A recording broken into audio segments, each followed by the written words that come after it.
Filipinos, a historic shift in Malacanang. President Bongbong Marcos is finally pushing the reforms others feared. Anti-dynasty, party list, full transparency. Sa LIDAC, PBBM mismo ang nanguna. Nag-set ng agenda para sa major reforms na magbabago ng politika.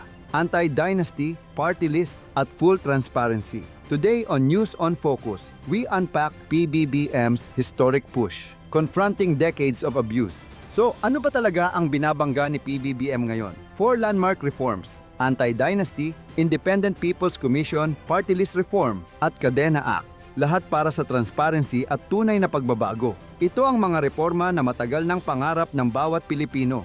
At ngayon, sa wakas, seryosong tinutukan at tinutulak ng gobyerno. Hindi lang proposal to make coordinated action kasama ang Senate, House at key leaders. May timeline na rin para sa 2026 budget at reforms.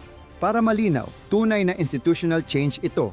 Hindi panandalian, long-term reform para sa malinis na pamahalaan. This is the turning point, the moment we finally confront dynasties, abuse, and the decades-old machinery that stole power from the people, fairness to return power to the people, justice to confront wrongdoing, and unity for a cleaner government. Kung gusto natin ng bansa na patas, transparent, at tapat, eto na yon. Leadership na tunay na humaharap sa systemic problems head-on. Mga kababayan, a rare moment. Anti-dynasty, party list reform, transparency, accountability, lahat sabay tinutulak. Hindi chismis, hindi drama. Ito ang tunay na reforma at tunay na liderato na may tapang.